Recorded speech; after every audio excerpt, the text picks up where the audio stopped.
Hello दोस्तों। आज हम बात करेंगे मूवी टॉम राइडर की, जो कि अपने समय की बहुत बड़ी सुपरहिट फिल्म रही है। तो दोस्तों, ये कहानी है जापान की एक रानी के बारे में, जिस रानी के पास ज़िंदगी और मौत दोनों ही देने की पावर थी। वो रानी जिसको भी टच करती थी उसकी मौत हो जाती थी। तो उनके वहाँ के जनरल उस रानी को दूर पहाड़ों के नीचे जाकर दफना देते हैं, ताकि उसका डेविल ज़्यादा ना फैले। तो दोस्तों, काफ़ी सालों बाद हमें दिखाया जाता है रिचर्ड, जो कि एक वैज्ञानिक है, उसने उस रानी की कब्र को ढूंढना शुरू किया। और इस ढूंढने के जुनून में उसने अपने परिवार पर भी ध्यान नहीं दिया। और इसी रिचर्ड की एक बेटी थी लारा, जिसे वो अकेले छोड़कर चले गए थे। अब हमें मूवी में लारा दिखाई जाती है, जो कि एक बॉक्सर बन गई है। और तभी वहाँ के ओनर आते हैं और लारा से कहते हैं कि उसे अब अपनी पूरी प्रॉपर्टी जो कि उसके पिता ने छोड़ी है, उसे ले लेना चाहिए। तो लारा के जो पिता रिचर्ड थे, जो उस रानी की तलाश में निकले थे, वो वापस कभी लौट कर नहीं आए। इसके बाद वहाँ की सरकार ने घोषणा कर दी कि वो मर चुके हैं। पर लारा के पास बहुत पैसे थे, उसके पिता ने उसके लिए बहुत सारी प्रॉपर्टी छोड़ी थी। लेकिन लारा इस बात को बिल्कुल भी मानने को तैयार नहीं थी कि उसके पिता मर चुके हैं। उसके पिता के बिजनेस पार्टनर भी समझाते थे, लेकिन वो इसे नहीं मानती थी। हालांकि उसको अभी भी उम्मीद थी कि उसके पिता जिंदा हैं। लास्ट में उसके पिता की जो पार्टनर है, वह उसे साइन करने के लिए एक मना लेती है। साथ साथ जब वो साइन करती है तो उसे पता चलता है कि उसके पिता उसके लिए एक जापानीज़ पजल छोड़ गए हैं, जिसे सॉल्व करने के बाद उसे एक सीक्रेट नोट मिलता है। और जब वो नोट पढ़ती है तो वो फ़ौरन अपने दिमाग को चलाती है और उस जगह चली जाती है। ये पता उसके पिता की कब्र का था। और जब वो अपने पिता की कब्र पर जाती है और अपने पिता के नाम के पहले अक्षर को दबाती है, तो वहाँ पर एक दरवाज़ा खुलता है। वहाँ जाकर उसे पता चलता है कि उसके पिता अपना ज़्यादातर समय कहाँ गुजारते थे। वहाँ पर लारा को एक कैमरा भी मिलता है, जिसमें उसके पिता का एक मैसेज था। उसे देखने पर उसके पिता उसे बताते हैं कि वे सुपर नेचुरल चीज़ें जिन्हें के प्रूफ करने के लिए वो बाहर निकल गए थे, तभी उन्हें जापान की रानी के बारे में पता चला। और जब वे उसको तलाश करने के लिए गए, तो इनकी माँ के, यानी कि इनके पिता की जो पत्नी थी, लारा की माँ, उनको खोने के बाद भी ये बहुत ज़्यादा सदमे में थे। और इसी वजह से वे उस रानी के कब्र को तलाश करने के लिए गए थे, ताकि रानी की कब्र मिलने पर रानी की जो ताकत थी कि वो किसी को भी ज़िंदा कर सकती थी, उस शक्ति के बल पर वो लारा की माँ को जीवित कर सकें। तो अब लारा को ये काम करना है। उसके पिता उससे कहते हैं कि तुम्हें उस रानी से जुड़ी सारी चीज़ें डिस्ट्रॉय करनी होंगी, ताकि वो गलत इंसानों के हाथ में ना लगें। लारा ये मैसेज सुनती है तो वो सभी चीज़ों को ध्यान से देखने लगती है, वो सारी जानकारी पढ़ती है। और इसके बाद उसे पता चलता है कि उसके पिता की किसने मदद की थी। और वो अपने पिता की चीज़ों को उधार रख के कुछ पैसे जमा करती है और हांगकांग के लिए निकल जाती है, जहाँ जाकर वो उस शिप को ढूंढती है जिस पर अंतिम बार इसके पिता को देखा गया था। तो जब वो ये सब ढूंढ रही होती है तो वहाँ पर कुछ चोर आ जाते हैं, जो कि उसका बैग चुरा के भाग जाते हैं।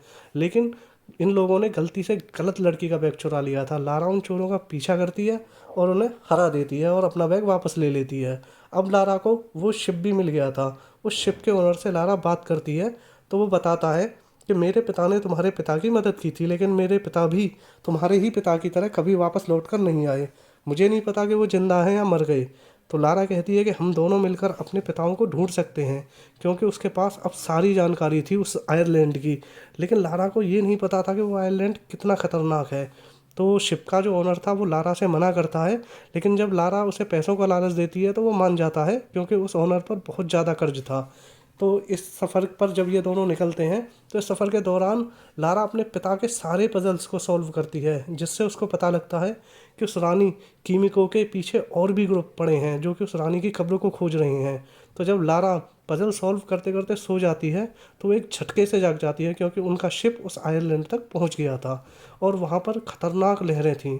शिप का ओनर शिप को कंट्रोल नहीं कर पाता, तो वो उसे कूदने को कहता है। लारा सभी पेपर समेत समुद्र में कूद जाती है। तो शिप पत्थर से टकरा के चकनाचूर हो गया था। और लारा को जब होश आता है तो वो एक ग्रुप के सामने थी, और उस ग्रुप का लीडर बताता है कि उस रानी की कब्र के चक्कर में मैंने ही तुम्हारे पिता की जान ले ली थी। जब लारा के बैग से पिता का जनरल मिलता है, तो वो लारा को भी साथ ले जाते हैं और आगे निकल पड़ते हैं। शिप का ओनर भी वहाँ था और वह लारा को भागने को कहता है। तो लारा जब भाग रही थी तो भागते भागते वह लहर में डूब जाती है, लेकिन डूबने से पहले ही उसे क्रैश प्लेन मिलता है और वो उसे पकड़ लेती है, लेकिन उसके वजह से वह डूबने लगता है। लारा थोड़ी हिम्मत दिखाती है और तेज़ भागती है और उस प्लेन के मेन पार्ट को पकड़ लेती है, लेकिन थोड़ी सांस लेती उससे पहले ही प्लेन टूटकर गिर जाता है। तभी लारा को एक पैराशूट मिलता है और उसे ओपन करते हुए वो जंगल में क्रैश लैंडिंग करती है। तो दोस्तों रात में जंगल में उसे कोई भी नज़र नहीं आता जो उसकी मदद करे। तभी उसे देखकर एक आदमी भाग जाता है। लारा उसका पीछा करती है तो यह आदमी कोई और नहीं उसके पिता ही थे। लारा के पिता अपनी बेटी को इतने सालों बाद देखकर बहुत खुश होते हैं। उनकी आंखों से आंसू आ रहे थे। लारा उस ग्रुप के बारे में अपने पिता को सब कुछ बताती है।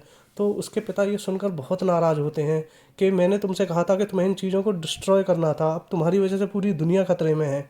तब लारा जल्दी से वहाँ की तरफ भागती है और उस ग्रुप पर अपने तीरों से हमला करती है। तो अंततः दोस्तों उन लोगों को वो कब्र मिल जाती है, लेकिन उसका प्रवेश द्वार नहीं मिलता है। वहाँ पर रिचर्ड भी पहुँचते हैं, लेकिन उस ग्रुप के लीडर ने उन्हें पकड़ लिया था। अब लारा को ही एंट्रेंस वाला जो दरवाज़ा है उसका पजल सॉल्व करना पड़ता है। लारा अपने दिमाग से उसे सॉल्व कर देती है और उस कब्र का दरवाज़ा अपने आप खुल जाता है। अब यहाँ पर एक एक करके सभी अंदर चले जाते हैं, पर उनका एक गलत कदम उनके एक आदमी की जान ले लेता है और वो वहाँ पर एक खाई देखते हैं जहाँ बहुत सारे स्केलेटन थे और वे चौंक जाते थे, क्योंकि वहाँ पर एक हॉल पर एक और पजल नज़र आता है। और जब वो उसे देख रहे होते हैं तभी पीछे का दरवाज़ा बंद हो जाता है और उनके पाँव के नीचे से ज़मीन खिसकने लगती है और लारा भी गिरते गिरते बचती है। अब जब दोबारा से उनकी नज़र उसी वॉल पर पड़ती है तो वो पज़ल जो कि यहाँ से निकलने का रास्ता था, अब वो वहाँ पर अलग अलग किस्म के क्लू लगाते हैं, मगर कोई भी क्लू फिट नहीं हो रहा था। तभी लारा को समझ आता है कि हरा रंग आज़ादी का रंग है। तब वो जल्दी से हरा रंग बनाती है और दरवाज़ा खुल जाता है। वो दरवाज़ा खुलने के बाद इनको उस रानी का डोम नज़र आता है, यानी कि कब्र। जब कब्र को खोला जाता है तो रानी एकदम नॉर्मल इंसान नज़र आती है, लेकिन देखते ही देखते वो एक दानव में बदल जाती है। तब उस ग्रुप का एक आदमी उस रानी को उठा रहा था, तब उसके हाथ पर एक इन्फेक्शन हो जाता है और उस इन्फेक्शन की वजह से वो चीख चीख कर तड़पते हुए मर जाता है। अब लारा वहाँ पर एक पेंटिंग देखती है, जिस पेंटिंग को देखकर उसे समझ आ जाता है कि ये रानी कोई जादूगरनी नहीं थी, बल्कि इसको एक अलग तरह का इन्फेक्शन था और यही वजह थी कि ये रानी जिसको भी हाथ लगाती थी उसे भी इन्फेक्शन हो जाता था और वो मर जाता था।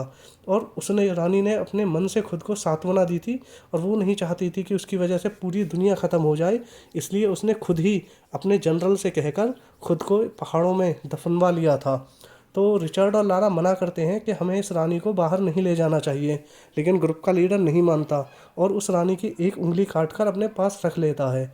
और अब लीडर उस रानी की एक उंगली ले जा रहा था, तभी रानी के सैनिक आ जाते हैं जो कि लारा पर अटैक करते हैं। तो उस उंगली के टस से पिता को भी इन्फेक्शन हो जाता है। लारा जब पिता के पास आती है तो वो उसे समझाते हैं कि यहाँ पर किसी एक को रुककर इस कब्र को नष्ट करना होगा, ताकि कोई भी दोबारा इस कब्र को न ढूंढ सके, और वैसे भी मैं अब बच नहीं सकता तो तुम्हें मुझे छोड़कर जाना होगा।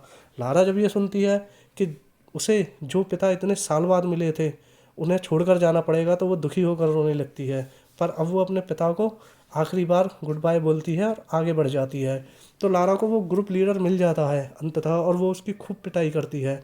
वो लीडर जो कि रानी की फिंगर लाया था, लारा उस उंगली को उस लीडर के मुंह में डाल देती है। तभी कब्र नष्ट होने लगती है और लारा भागती है, लेकिन वो दरवाजे में फंस जाती है। उसका भाग्य था कि वहाँ पर शिप का ओनर था जो कि उसे बचा लेता है। तभी वहाँ पर एक हेलीकॉप्टर आ जाता है और उसे हाईजैक करने के बाद ये सभी उस आइलैंड से बाहर हो जाते हैं। अब लारा को हमें लंदन में दिखाया जाता है, जहाँ पर उसने अपने पिता की सारी प्रॉपर्टी को एक्सेप्ट कर लिया था। लारा अब अपनी कंपनी की लिस्टों को देखती है तो उसे पता चलता है कि उसे एक ऐसी कंपनी के बारे में जो कि सुपर नेचुरल आर्टिफिक्स को हासिल करके दुनिया पर राज करना चाहती है, ऐसी कंपनी का पता लगता है। और उस कंपनी की मालिक और कोई नहीं बल्कि वो लेडी ही थी जो कि इसके पिता की बिजनेस पार्टनर थी, जिसे हमने मूवी के शुरू में देखा था।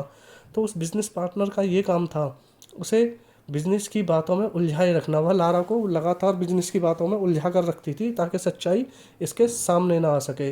तो लारा को अब सब चीज़ों का पता चल गया था, इसलिए वो निर्णय करती है कि वह इनका मुकाबला करेगी और ऐसा कभी नहीं होने देगी। दोस्तों इसी के साथ ये मूवी ख़त्म हो जाती है।